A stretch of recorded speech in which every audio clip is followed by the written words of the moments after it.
Alors voilà l'arrêt de bus Anneton qui se trouve sur la ligne 41. Et donc là on est à Watermal-Boisfort.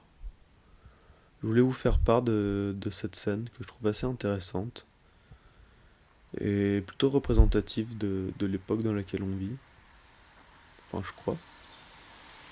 Voilà dans cette cohabitation de cet abribus qui est quand même relativement décrépit et de cette trottinette électrique qui est posée là, presque à son insu. Hanneton avec un H et au pluriel.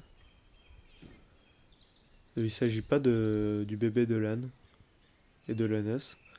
En fait, j'ai vérifié parce que je connaissais pas. Et il s'agit d'un coléoptère.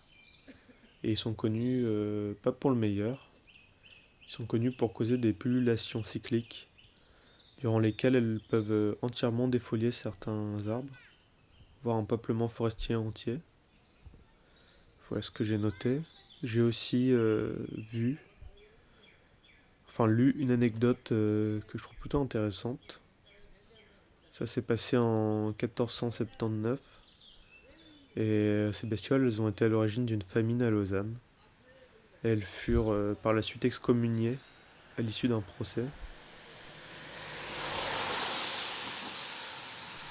Parce qu'à cette époque on faisait des procès d'animaux.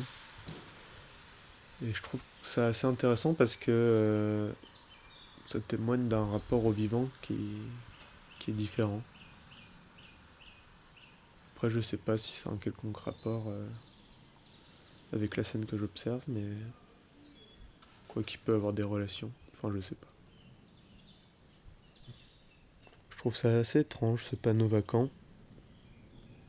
J'imagine qu'il y avait certainement un plan ou bien une carte des réseaux de transport bruxellois, mais maintenant c'est vide. Après, je sais qu'il y a la possibilité maintenant de scanner un QR code, enfin un QR code, mais malheureusement je possède pas de smartphone. J'ai plutôt un téléphone à capacité limitée. On pourrait dire un dumb phone en anglais.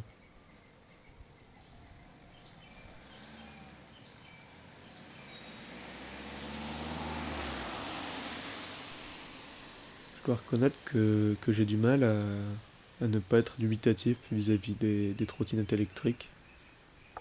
Pour moi, ça sonne un peu comme un faux futur, comme les hoverboards ou les choses de cette nature. Ça fait un petit peu gadget pour moi. Mais bon, après tout, je suis peut-être un vieux con, hein. Enfin, un jeune vieux con parce que j'ai seulement 23 ans.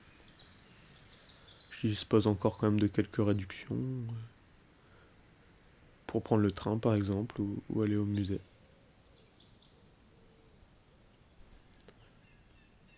Quoi qu'il en soit, je suis avec tout mon matériel là pour filmer et je suis seul. Donc je vais trouver une utilité. J'imagine que ça n'a pas été conçu spécialement pour ça, mais ça m'aide bien là.